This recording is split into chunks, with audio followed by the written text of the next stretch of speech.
for the country's leadership. But if you can really tell one good story about you.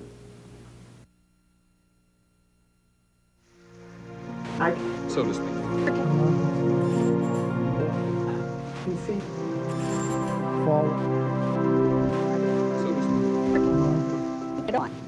Of course, everyone knows the old rhyme. In 1492, Columbus sailed the ocean blue. We know his voyage took him to the New World, and his arrival changed the world forever. But beyond that, much about Columbus remains the subject of some dispute.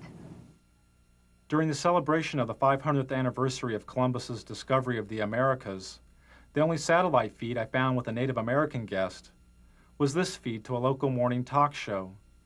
The guest is a historian and a member of the Cherokee Nation.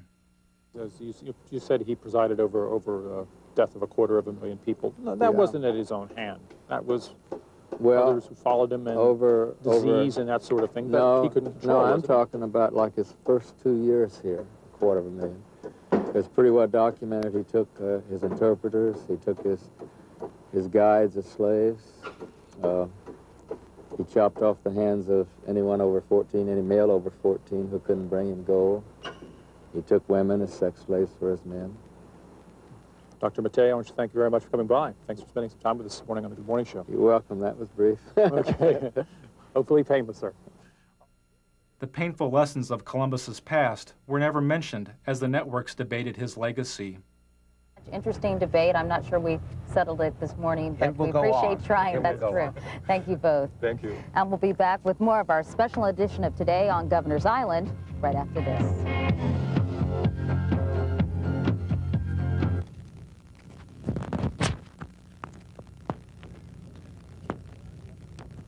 What did he say that made any sense? Anything? They just, think that he ruined the paradise and had no respect for nature and treated the Indians like dog do and... What the hell does he know? 1 minute. Okay. So to speak. Feet forward. So to speak. Feet forward. I think I'm pregnant. The woman on the screen is Murphy Brown, a fictional TV sitcom character. Doesn't help matters when primetime TV has Murphy Brown. He is talking about you. Epitomizes today's intelligent, highly paid... Vice President Dan Quayle blamed the LA riots on its citizens' lack of family values, instilled in part by the Murphy Brown TV character. He said it was not economic poverty, but rather a poverty of values promoted by the Brown character, which caused the burning of LA. Highly paid professional woman, mocking the importance of fathers by bearing a child alone and calling it just another lifestyle choice. Politicizing sexuality was not new to Washington. I'm an executive producer. I'll just executive produce this baby. Sexual politics helped Ronald Reagan reach the White House and gave birth to the new religious right.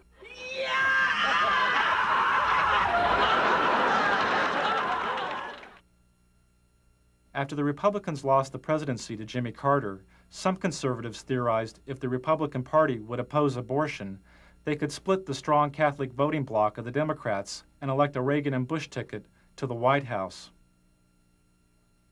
As a senator, George Bush was against outlawing abortion. But as Reagan's vice presidential running mate, Bush changed his position and supported a ban on abortion. Well, you haven't given us any specificity about where you stand on it, Senator. In the past, particularly in the House of Representatives, you voted against federal funding for abortions, and that meant for poor women. In some circumstances. Well, tell us the circumstances, please. All right. The circumstances debated have involved rape and incest and life, where the life of the mother is in jeopardy. As a congressman, Al Gore voted against using federal funds for abortion. But as a vice presidential candidate, he changed his position and supported using federal funds for abortion as part of the Clinton health care plan. That's what freedom is all about. That's what tolerance is all about. That's what our country stands for. Well, I'm still confused. I'll try one more time. When you voted against federal funding for abortions, except under the three circumstances you outlined, had your vote carried the day, you would have imposed your belief on poor women in this country. There was no and there is no national health insurance program today. We do not have the kind of comprehensive coverage. After the abortion questions, Gore's media advisor tells him how to turn around or spin the A question.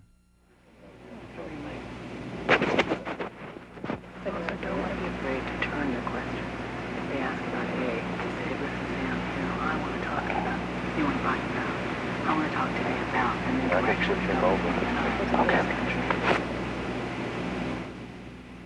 Okay.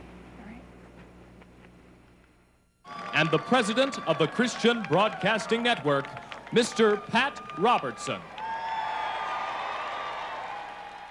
The 1992 Republican National Platform called for a complete ban on abortion.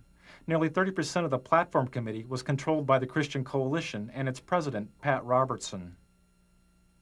The goal of Robertson's Christian Coalition is to gain working control of the Republican Party by 1996. I have 2 television networks. I have 3 radio news networks. I'm starting Standard News. I have 50 reporters right now working for me that are very fine. Robertson's reporters work for his Christian Broadcasting Network, or CBN. Through the 700 Club, CBN News reports reach over 43 million homes in the U.S. Operation Rescue has targeted 5 abortion clinics in Buffalo for a minimum of 2 weeks of activities aimed at shutting the facilities down. In 1992, Operation Rescue was a top news story for CBN. A battle both sides vow to win. Andrea Francis, CBN News.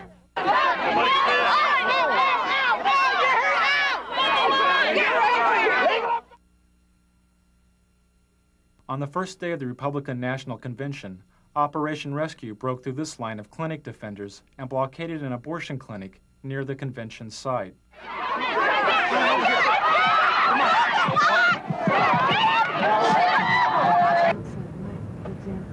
That same day, Robertson had this discussion with a CBN staff person.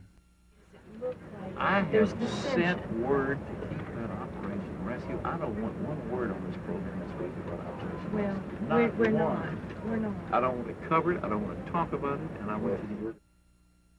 That same morning, Republicans who supported women's right to choose an abortion held a rally in Houston led by Ann Stone. Ann Stone, I mean, we felt like we should cover it as in Don't cover anything about the abortion debate any longer. It doesn't matter. They passed the platform. You need to get cameras covering our rally, our God. Oh, we're there. We're going to be there. And does it start?